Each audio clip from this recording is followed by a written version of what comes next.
It's the general information, the difference between writing a screenplay, where you're writing visual, and TV, where you're writing a lot of dialogue and you've got cut to cut to cut.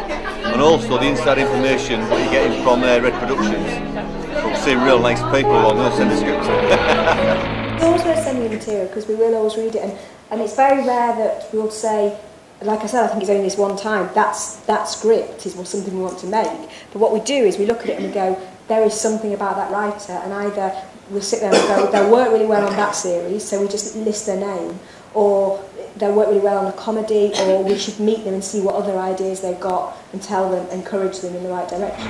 It's a good way to network with people, meet other people who actually are in the same mindset, because being a writer can be a very lonely business, and it's nice to meet other people who actually know what a lonely business can be. And I just think it's very good, this. I've been on other courses, and this one is really, really good, very comprehensive. One of the things, whenever I do stuff with new writers, is it's amazing how few new writers actually do their work out loud. And that's the only thing that comes naturally if you've been an actor, is you play all the parts. And you read someone's script, and often you can tell straight away they've never read it out loud. It's like book dialogue. And it's amazing how you can improve your own stuff just by reading. Two things. One is be persistent, and the other is that you can send in unsolicited scripts without having to be previously known. Every writing day I wrote 25 pages. I was so thought about it, so it looked like it all had to go. That really was stream of consciousness. It was just all lovely stuff that was never going to get in. Because I think the important, when I say I work very organically, and I do, and I work in this incoherent way, and I do, I ought to qualify that by saying that I was a documentary film director, and I've spent years in cutting rooms making the film work in the cutting room. I've got a very good sense of pace from that, and I've got a good sense of what the outcome ought to be. So all the time as I'm writing and researching, I'm editing in my head constantly. I'm not writing a treatment and then moving off it. I'm sort of doing it the other way around. I don't know if this is remotely comprehensible, but I'm sort of starting from the cut version in my head. We've just been to the Red production company. I thought that was particularly interesting to see how the whole process works and what they're interested in. I'd really quite like to work in production as well as writing, so I found that particularly useful.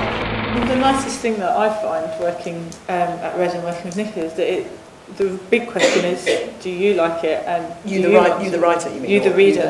Yeah. And I think that when I'm writing my notes and I'm sort of conveying what I think about it, I'm saying it as an audience, I think this and I think that. So I don't think we'd ever really... I think it's quite dangerous if you do that. I think you end up making something... I think it's patronising for a start, because you're predicting what other people's views are, and you don't know. And it's the whole thing about 16 to 34-year-olds or whatever. I liked a load of different things when I was 16 to 34, the person next door to me. So you've just got to make things that you think are absolutely as best they can be.